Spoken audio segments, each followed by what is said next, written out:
तो दोस्तों, आप सभी के कैसे हैं। मैं उम्मीद करता हूं कि आप सभी कोई बहुत ही बढ़िया होंगे, बहुत ही ज़बरदस्त होंगे। जैसे कि आप सभी को पता है कि झारखंड जैसे सीजीएल का एग्ज़ाम बहुत ही सामने है, यानी बहुत ही नज़दीक आ गया है। इसीलिए आज से हम लोग झारखंड सीजीएल के लिए प्रैक्टिस सेट शुरुआत करने जा रहे हैं। दोस्तों, ये पहला सेट है और इस सेट में हम लोग सिर्फ झारखंड सामान्य अध्ययन को कवर करेंगे। आप सभी को ये भी पता होगा कि झारखंड सीजीएल में टोटल झारखंड से 40 प्रश्न पूछा जाता है। इसलिए आपको झारखंड जीके को टाइट रखना बहुत ज़रूरी है, तभी आप एग्ज़ाम में क्वालिफाई कर सकते हैं। इसीलिए इस चैनल में हम कोशिश करेंगे कि एग्ज़ाम से पहले तक कम से कम आपको 25 से 30 सेट करवा दें। अगर आप कहीं प्रैक्टिस सेट नहीं मार रहे हैं या कहीं पर एक टेस्ट नहीं दे रहे हैं तो कोई बात नहीं, आप मेरे चैनल के थ्रू भी पढ़ सकते हैं। ठीक है, यहाँ से भी आपका अच्छा खासा तैयारी हो जाएगा। तो चलिए हम लोग आज की सेशन को शुरुआत करते हैं। देखिए, आज का जो पहला प्रश्न आपकी स्क्रीन पे, आपको बहुत ध्यान से प्रश्न को देखना है और आपको उत्तर को देना है। ठीक है, पहला प्रश्न है, महाभारत में झारखंड को किस नाम से जाना जाता था। आपको बताना है महाभारत में झारखंड को कौन सा नाम से जाना जाता था। इस क्वेश्चन का राइट आंसर होगा पुंडरीक देश, यानी ऑप्शन नंबर जो है इसका सी वाला राइट आंसर हो जाएगा। इसी ग्रंथ में इसे पशु भूमि भी कहा गया है। पशु भूमि याद रखना है, इसी ग्रंथ में इसे पशु भूमि भी कहा गया है, आपको इसको भी याद रखना है। चलिए हम चलते हैं अगला प्रश्न। अगला प्रश्न है, झारखंड राज्य के 14 लोकसभा सीटों में कितने अनुसूचित जनजाति हेतु आरक्षित है। आपको बताना है झारखंड राज्य में 14 लोकसभा सीटों में कितना सीट अनुसूचित जनजाति के लिए आरक्षित है। तो देखना है दोस्तों, टोटल 5 सीट आरक्षित है। ऑप्शन नंबर इसका पहला राइट आंसर हो जाएगा। नेक्स्ट है, शब्द व्युत्पत्ति की दृष्टि से सदान शब्द निम्नलिखित में से किस भाषा का एक शब्द है। तेरह है दोस्तों, नागपुरी भाषा का एक शब्द है, यानी ऑप्शन नंबर इसका पहला वाला राइट आंसर हो जाएगा। चलिए हम चलते हैं अगला प्रश्न। अगला है, मुगल काल में झारखंड को किस नाम से जाना जाता था। बताना है मुगल काल में झारखंड को कौन सा नाम से जाना जाता था। तो देखना है दोस्तों, मुगल काल में झारखंड को कुकरा या खुखरा बोला गया है। तो देखिए यहाँ पर ऑप्शन में कुकरा दिया हुआ है। ऑप्शन नंबर इसका ये वाला राइट आंसर हो जाएगा, क्योंकि आपको खुखरा भी देखने को मिलेगा। खुखरा तो खुखरा भी होता है। ठीक है, खुखरा या कुकरा दिया रहेगा तो दोनों ही सही है, तो आपको ऑप्शन के अकॉर्डिंग मारना है। ठीक है, अगला प्रश्न है, खरवड़ आंदोलन का नेतृत्व किसने किया था। खरवड़ आंदोलन का नेतृत्व किसने किया था। तो आपसे पता होगा दोस्तों, भागीरथ मांझी ने किया था।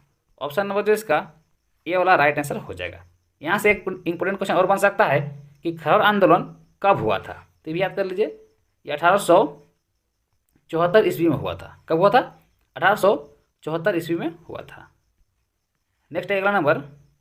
अगला प्रश्न है, संथाली, मुंडारी, हो तथा खड़िया मुंडा भाषा का पारिवारिक के है, जबकि उराव यानी कुड़ुक, कोरवा तथा पहाड़िया मालतो है।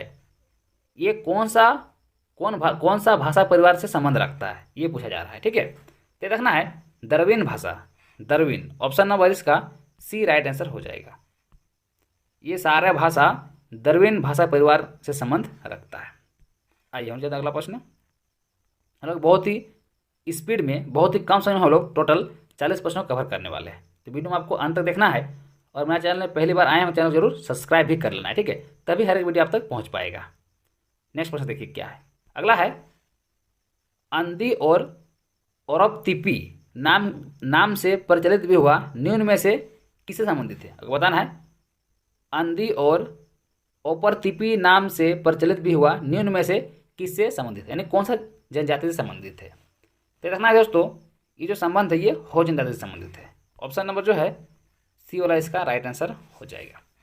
नेक्स्ट है, रांची जिले में निम्न में से कौन सी प्रमुख जनजाति पाई जाती है, यानी रांची जिले में कौन सी प्रमुख जनजाति पाई जाती है। तो ऑप्शन के अकॉर्डिंग यहाँ पर दोस्तों होगा उराव। ऑप्शन नंबर जो है इसका पहला राइट आंसर हो जाएगा। लेकिन रांची में सबसे अधिक जो है दोस्तों एसटी कैटेगरी में आता है, तो एसटी कैटेगरी में बहुत सारी जनजाति आता है। तो यहाँ पर बोल रहा है प्रमुख जनजाति कौन सी है, तो ऑप्शन के अकॉर्डिंग आपको उराव मारना है, यानी ऑप्शन नंबर पहला वाला इसका राइट आंसर हो जाएगा। नेक्स्ट अगला नंबर देखिए, झूमर, पायका, नटुआ तथा अग्नि सही प्रकार है, ये क्या है? तो देखना दोस्तों, ये एक प्रकार का नृत्य है। ऑप्शन नंबर जो है इसका सी वाला राइट आंसर हो जाएगा। झूमर, पायका, नटुआ तथा अग्नि ये एक प्रकार का नृत्य है। ठीक है, नेक्स्ट अगला नंबर अगला है, नटुआ नृत्य किस प्रकार का नृत्य है? नटुआ जो नृत्य है वो किस प्रकार का नृत्य है? तो देखना दोस्तों, जो नटुआ है ये पुरुष क्षेत्र यानी पुरुष प्रधान नृत्य है। ऑप्शन नंबर जो है इसका पहला वाला राइट आंसर हो जाएगा। दोस्तों, ये नटुआ जो नृत्य होता है ना, ये पायका की तरह ही होता है, सेम टू सेम, दोनों में कोई अंतर नहीं पाया जाता है, थोड़ा बहुत ही अंतर पाया जाता है। नेक्स्ट अगला नंबर देखिए, झारखंड के लातेहार जिले में कौन सा पर्यटन स्थल है?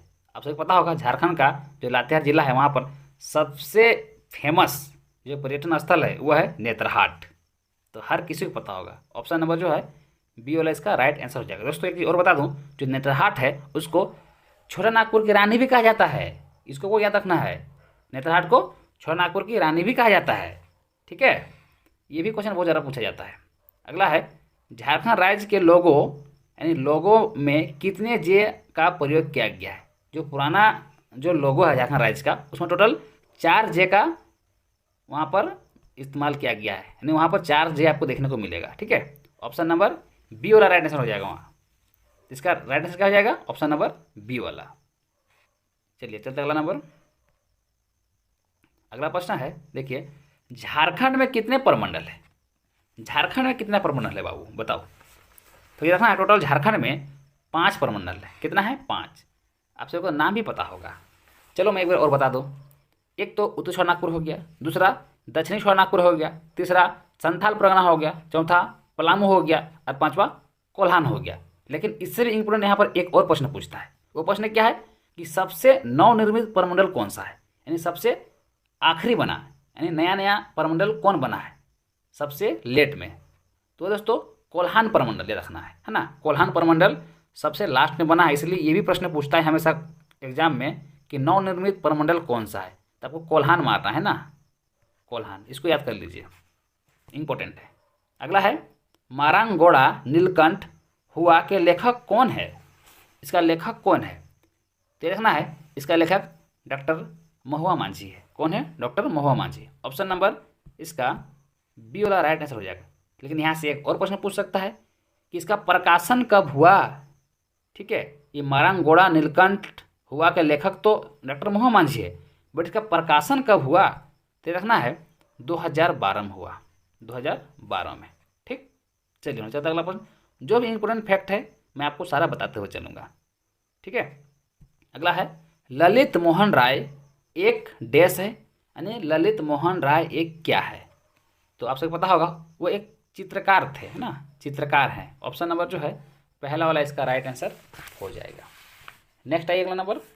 अगला है, अगला प्रश्न, इनमें से कौन सा विश्वविद्यालय एक डीम्ड विश्वविद्यालय है? डीम्ड विश्वविद्यालय है तो है दोस्तों BIT Mesra, BIT Mesra. Option number जो है डी वाला राइट आंसर हो जाएगा। यहाँ से एक प्रश्न और पूछता है कि बीआईटी मेसरा का स्थापना कब हुआ है? तो भी याद कर लीजिए 1955, 1955 में बीआईटी मेसरा का स्थापना किया गया था।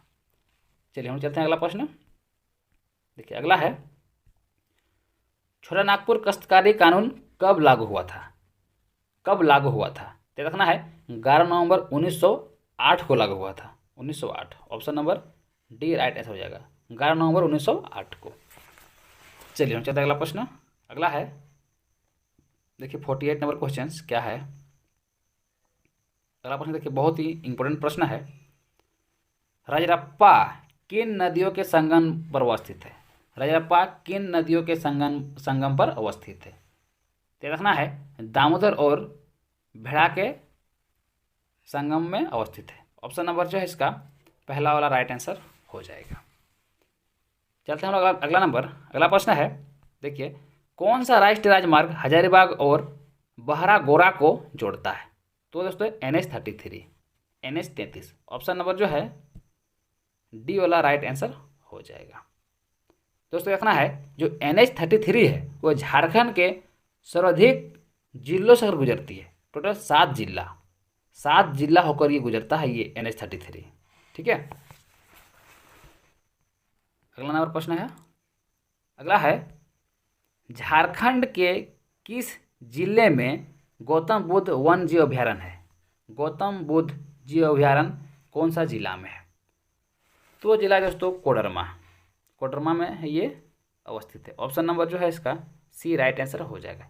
ये भी पूछेगा कि गौतम बुद्ध अभयारण्य जो वन्य अभयारण्य है इसका स्थापना कब किया गया था? तय कर लीजिए 1985 में इसका स्थापना किया गया था। नेक्स्ट अगला नंबर, सारंडा वन मुख्यतः झारखंड के किस जिले में अवस्थित है? सारंडा वन कौन सा जिला में अवस्थित है? तो आप सभी पता होगा दोस्तों, पश्चिमी सिंहभूम। ऑप्शन नंबर जो है डी वाला इसका राइट आंसर हो जाएगा। दोस्तों इस जंगल में सबसे अधिक साल का वृक्ष पाया जाता है ना, साल का वृक्ष, सबसे अधिक साल का वृक्ष पाया जाता है। ये जंगल बहुत ही घना जंगल है ना। और एक चीज़ दोस्तों, ये जो सारंडा वन है इसको 700 पहाड़िया की भूमि कहा जाता है। 700 पहाड़िया की भूमि भी कहा जाता है। ये सब चीज़ आप याद कर लीजिएगा कि एग्जाम बहुत ही सामने है, इसलिए हम सारा फैक्ट बता रहे हैं।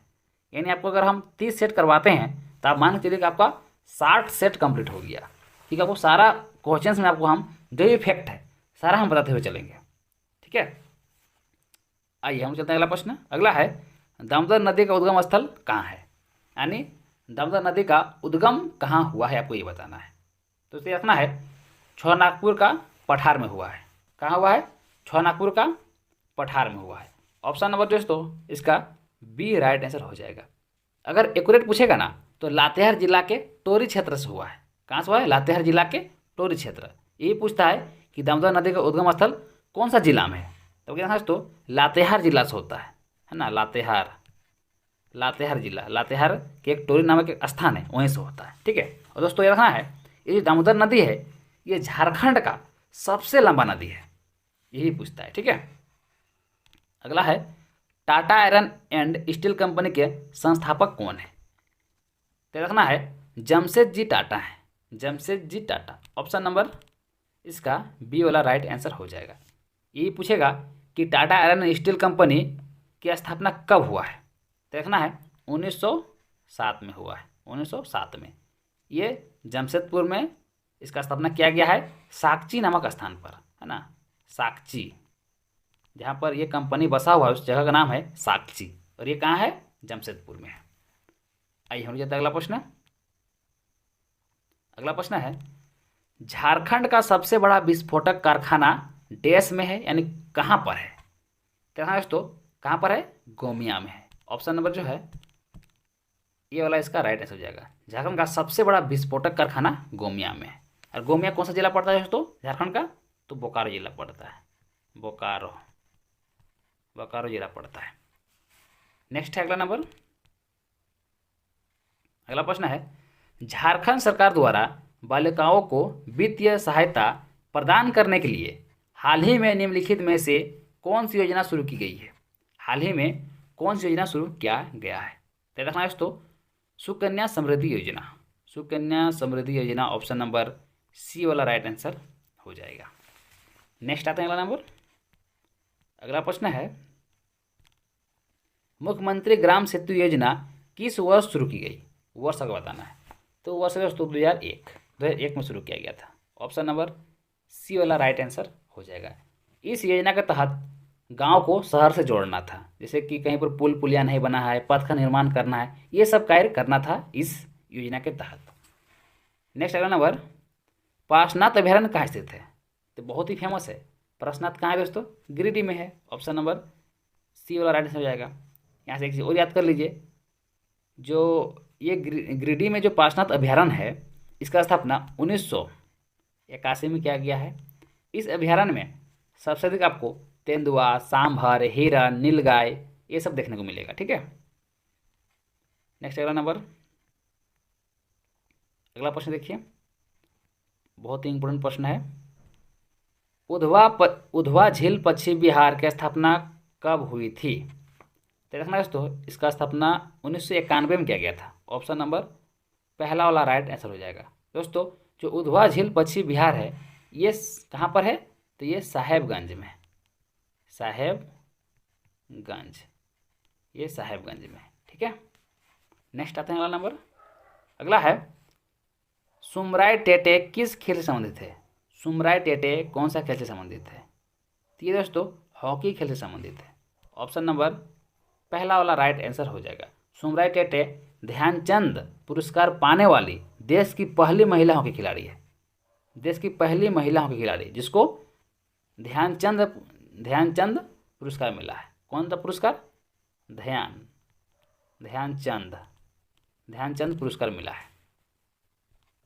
नेक्स्ट अगला नंबर, अगला प्रश्न है संथाल परगना क्षेत्र की सबसे ऊंची राजमहल पहाड़ी की ऊंचाई कितनी है। बताना है संथाल परगना क्षेत्र की सबसे ऊंची राजमहल पहाड़ी की ऊंचाई कितनी है। तो आपको याद है दोस्तों इसकी ऊंचाई 150 से लेकर 300 मीटर है। ऑप्शन नंबर जो है बी राइट है, यानी 150 से लेकर 300 मीटर इसकी ऊंचाई है। ठीक है, जो राजमहल ट्रैप है दोस्तों ये बेसाल्ट चट्टानों से निर्मित है। अगर पूछेगा कि राजमहल पहाड़ी कौन सा चट्टान से बना हुआ है तो देखना है बेसाल्ट चट्टान से। ठीक है, ये सब सारे प्रश्न पूछता है इसलिए हम सारा डिटेल्स आपको बता रहे हैं, क्योंकि हम लोग इतने दिन से पढ़ा रहे हैं, इतने दिन से हम लोग खुद भी पढ़ रहे हैं, तो हम लोग को इतना तो नॉलेज आ ही गया है कि कौन सा प्रश्न ज़्यादा इंपॉर्टेंट है, कौन एग्जाम में पूछा जा सकता है। ठीक है, आप खुद ही सेट मारते हैं तो आपको पता चल जाता होगा कि कौन कौन सा प्रश्न इंपॉर्टेंट है। आप प्रीवियस ईयर भी अगर सेट मारे होंगे तो आपको और अच्छा सा अनुभव होगा कि कौन सा प्रश्न ज़्यादा इंपॉर्टेंट है। ठीक है, नेक्स्ट अगला नंबर, अगला है 18वीं सदी के उत्तरार्ध में साल के पत्तों पर प्रचार कर झारखंड में एक आंदोलन चलाया गया था। वह कौन सा विद्रोह था जिसको साल के पत्ता से प्रचार किया गया था। तो वो विद्रोह दोस्तों तिलका विद्रोह। ऑप्शन नंबर जो है इसका सी वाला राइट आंसर हो जाएगा दोस्तों, तिलका विद्रोह। ठीक है, तिलका विद्रोह जो हुआ था दोस्तों वो लगभग 1783 से लेकर 85 के बीच हुआ था। ठीक है, और याद रखना है कि जो तिलका मांझी उसको जावरा पहाड़िया बोला जाता है, जावरा पहाड़िया, इसको भी याद कर लीजिएगा। अगला है रोहिणी में अंग्रेज अधिकारियों पर हमला के बाद 32वीं रेजिमेंट का मुख्यालय रोहिणी से किस स्थान पर हस्तांतरित कर दिया गया था। किस स्थान पर हस्तांतरित कर दिया गया था, देखना दोस्तों भागलपुर हस्तांतरित कर दिया गया था। ऑप्शन नंबर जो है इसका सी वाला राइट आंसर हो जाएगा। भागलपुर दोस्तों कहाँ पर है, तो भागलपुर बिहार में है।